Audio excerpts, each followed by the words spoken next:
Okay, so today we're going to be talking about the F-4 Phantom II. All right. And a lot of people will be familiar with the aircraft. Yeah. But you've provided some really interesting research about it. Oh, yeah. I dug deep. I think we can really give a great deep dive on this. Definitely. I think people are going to learn some things that they didn't know about this aircraft, even if they think they're already pretty familiar with it. Okay, so I think maybe a good place to start is, where did this aircraft come from? When was it designed? What was it intended to do originally? Right. So we're talking about, the 1950s. Okay. The Cold War. Yeah.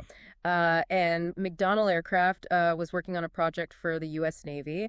And the initial idea was for like this tandem two-seat twin-engine, all-weather, long-range supersonic interceptor. Wow, they really wanted it all, huh? Did they wanted it all? I mean, supersonic from the get-go. Right, from the get-go, yeah. And you can see how those requirements really shaped the design. Okay. The all-weather capability that was essential for naval operations, operating from carriers. Right. You got to be able to fly in any kind of weather. Rain or shine. Rain or shine, exactly. And then the long range, they wanted to be able to project power. Right. Far from the fleet. So that was a big consideration. And the tandem seating. Okay. I think sometimes people think, well, that's just, to fit two people in. Yeah. But it was really about the workload for those intercept missions, Right. Dividing the tasks between the pilot who's focused on flying the plane. Yeah. And then the other crew member who's handling all that sophisticated. Up your radar. The weapons system. Yeah. Yeah. And it's interesting how its role changed because it went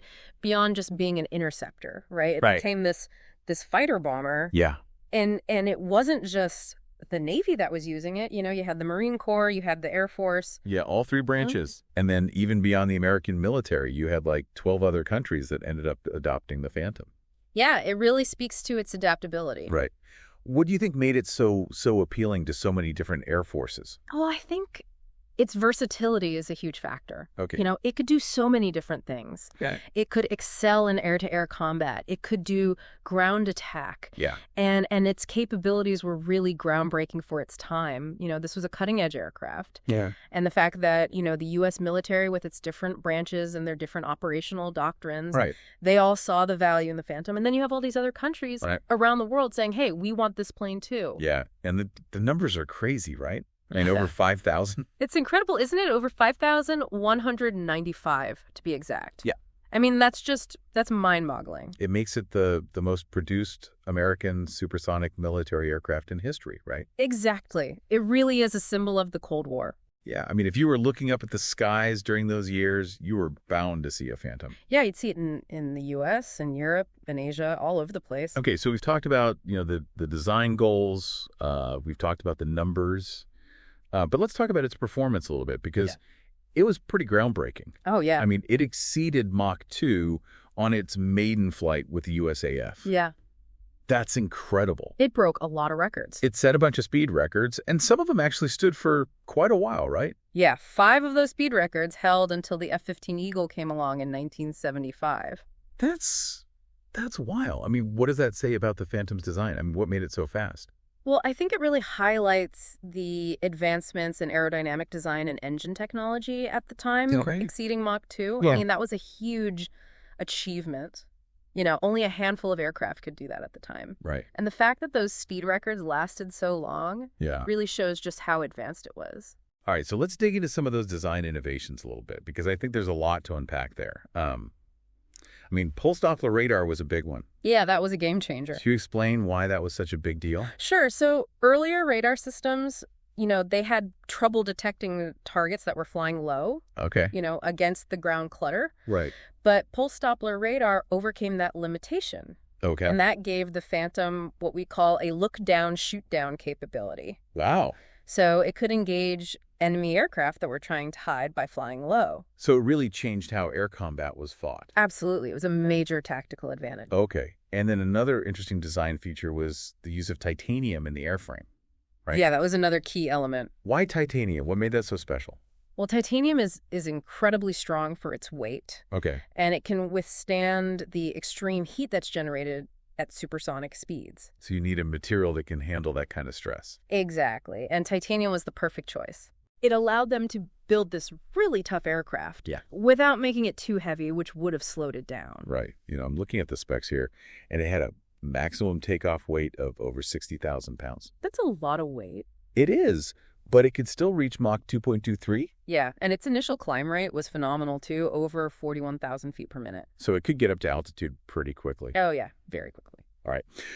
Let's talk about its firepower a little bit, because it had 9 external hardpoints and a weapons capacity of up to 18,650 pounds. That's a lot of firepower. It is. It's a huge amount, so it could carry a variety of different weapons, right? Yeah, air-to-air missiles, air-to-ground bombs, external fuel tanks. So really adaptable in terms of what it could carry. Very adaptable, yeah. But here's something I've always found interesting about the Phantom.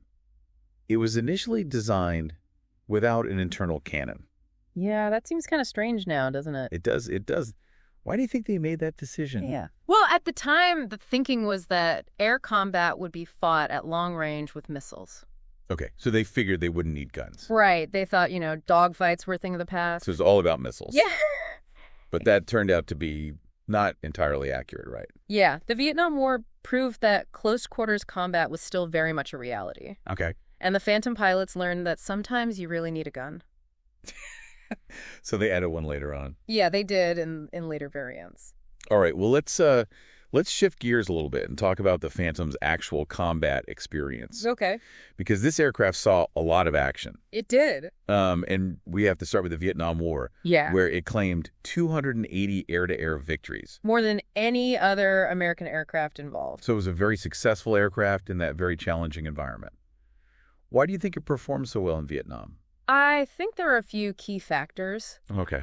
Its powerful radar, its long-range missiles, and its speed, that gave it an advantage in those air-to-air engagements. Right. Also, the fact that it had 2 crew members. Yeah. That was helpful in managing all the electronic warfare that was going on in Vietnam. Right. But, as the war went on, the tactics changed, and the lack of an internal cannon in those early models. Yeah. That became a problem. And they had to adapt. Yeah, they had to adapt, and they did. But even with those limitations, 5 American pilots achieved ace status flying the F-4 in Vietnam. Yeah, that's a testament to the skill of the pilots and the capabilities of the aircraft, even with its early shortcomings. All right, so after Vietnam, the Phantom continued to fly in other conflicts, right, including the 1991 Gulf War, where it was used for things like reconnaissance. Yeah. And also what they call wild weasel missions. Right. The wild weasels. Can you explain what those missions were all about? Because I think some listeners might not be familiar with that term. Yeah, so basically wild weasel missions were all about taking out enemy air defenses.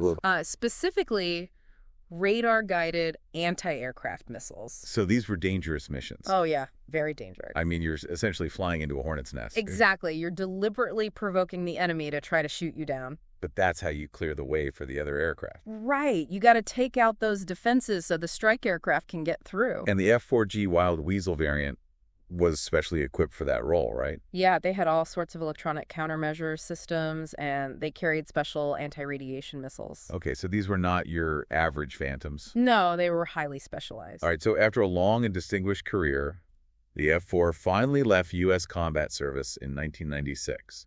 Yeah. But it still holds a very unique distinction within the American military, doesn't it? It does. It's the only aircraft that has been flown by both the USAF Thunderbirds and the U.S. Navy Blue Angels. Wow. That's pretty remarkable. Yeah, I mean, to be endorsed by both of those aerial demonstration teams, yeah, that's a pretty big deal. It speaks to its capabilities and its reliability. Yeah. Right? Absolutely. It had to be a top-performing aircraft. Yeah. And it had to be reliable because you don't want any malfunctions when you're doing those incredible aerial maneuvers. Okay, so now let's talk about the Phantom service with other countries, because it wasn't just an American aircraft. Right. It was used by 12 other nations. Yeah, it was a global aircraft. And its combat history with some of those countries is pretty fascinating. Let's start with Israel. Okay. They received around 210 Phantoms. Yeah. And they used them extensively in the Arab-Israeli conflicts, all the way up to the 1982 Lebanon invasion. Right. They didn't retire them until 2004. What are some of the highlights of its service with the Israeli Air Force? Well, I think one thing that stands out is just how much they valued the Phantom. Okay. I mean, they nicknamed it Kernas. Which means sledgehammer. Sledgehammer. Yeah, that kind of gives you an idea of its power. Yeah. And their RF-4E reconnaissance variants, they called those OREV, which means rave. So emphasizing their intelligence gathering role. Exactly. And what's interesting is that they undertook this major modernization program in the 1980s called Kurnas 2000. And what did that involve? Well, they upgraded the avionics. They put in new weapon systems. So they're really trying to keep it relevant. Yeah, they wanted to keep it effective well into the future. Okay. And they did a great job of that. Okay. Then you have Iran, which acquired a significant number of Phantoms before the 1979 revolution. Yeah. 225. A large fleet. And they ended up using them in the Iran-Iraq War. Right. Which is kind of ironic considering where they got the planes from.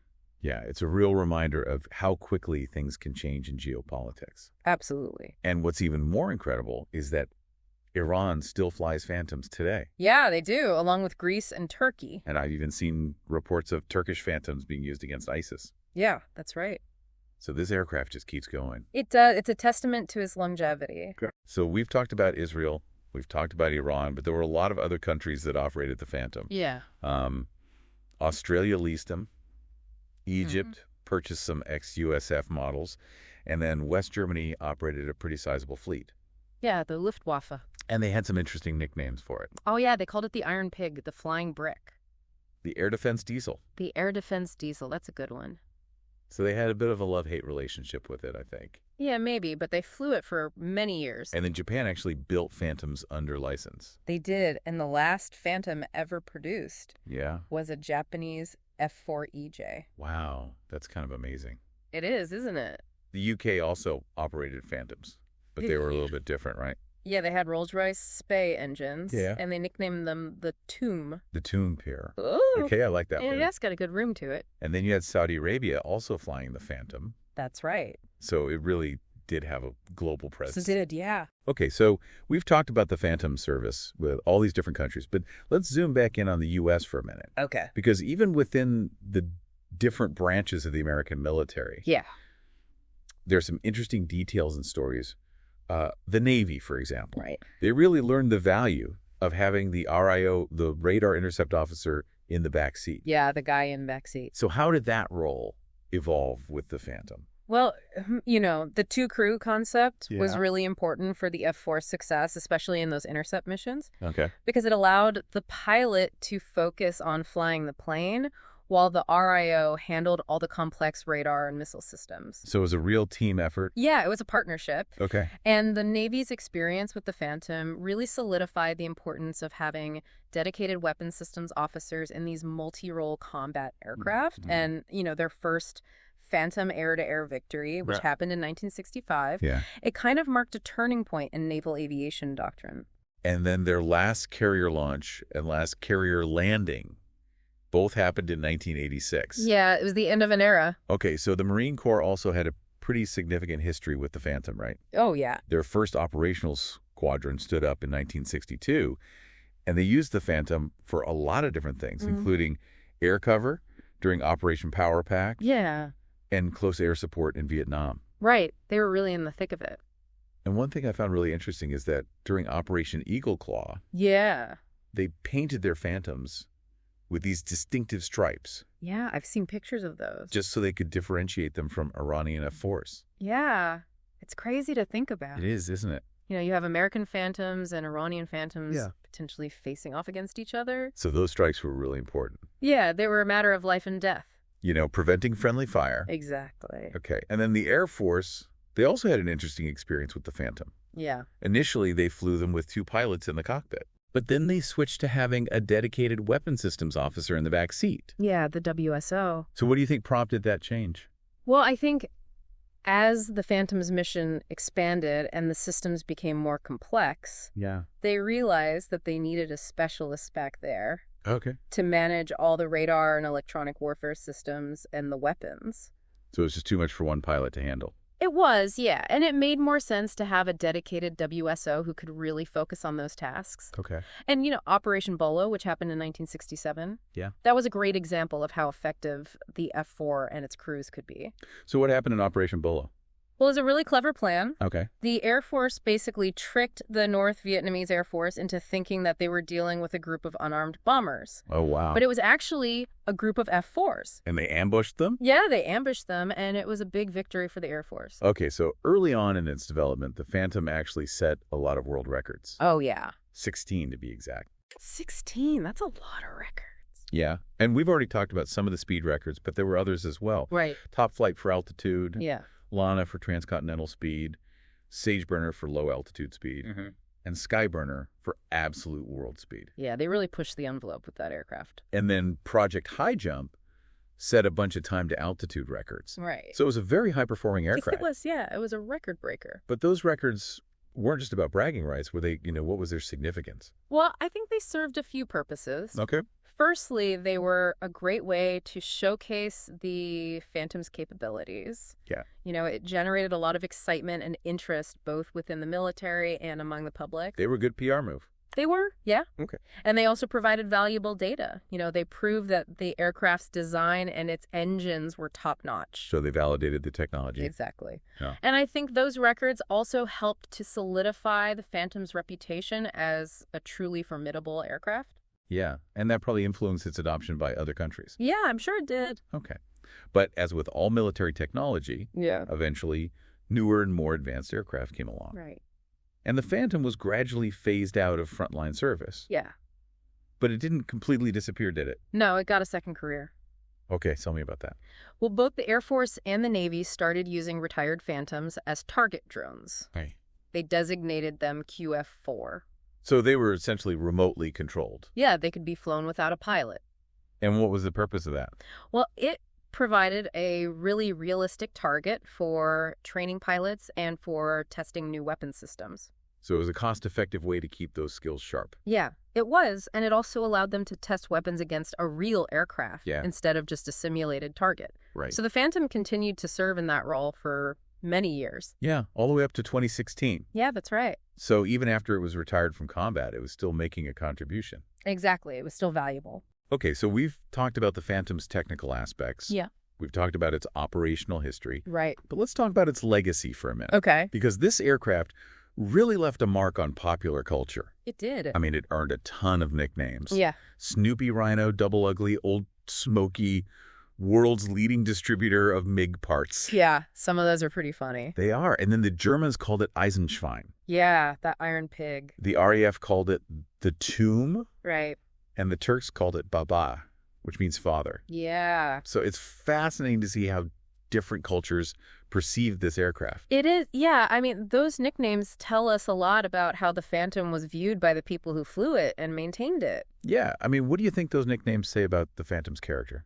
Well, I think Rhino and Iron Pig probably refer to its toughness. Yes. Its ability to take a hit and keep flying. Go. Old Smoky is obviously a reference to its smoky engines. Right. And then Double Ugly, well, that's just a comment on its looks. Yeah, it wasn't the most aesthetically pleasing aircraft. No, it wasn't, but it was effective. And world's leading distributor of MiG parts. Yeah, that one speaks for itself.